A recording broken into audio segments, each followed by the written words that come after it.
Hi, so this video is to help you if you have bought one of our slightly larger disc pendant lights, possibly at the top of a staircase or in a high ceiling space.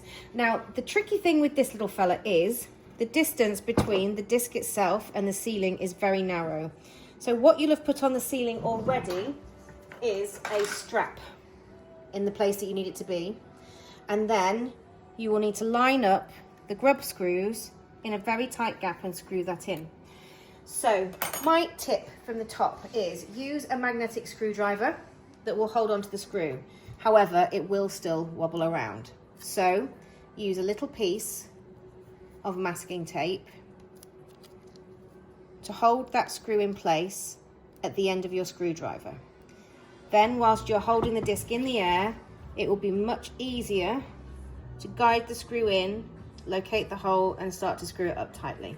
Once you're done, keep screwing, the masking tape will break, your screwdriver will come away and your fixture will be firmly attached to the ceiling. So ideally you'll have your mains cable hanging from the ceiling and you'll have a good amount and a hole in the ceiling.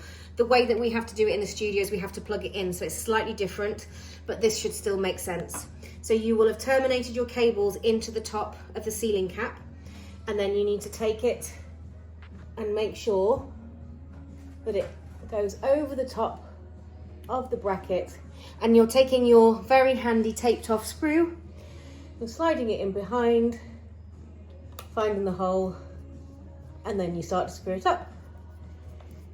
When it gets nice and tight, you'll feel the resistance, and then you'll just be able to simply pull the screwdriver away. The tape will be left behind. There's one screw on the other side, do the same again, and your fixture is fitted.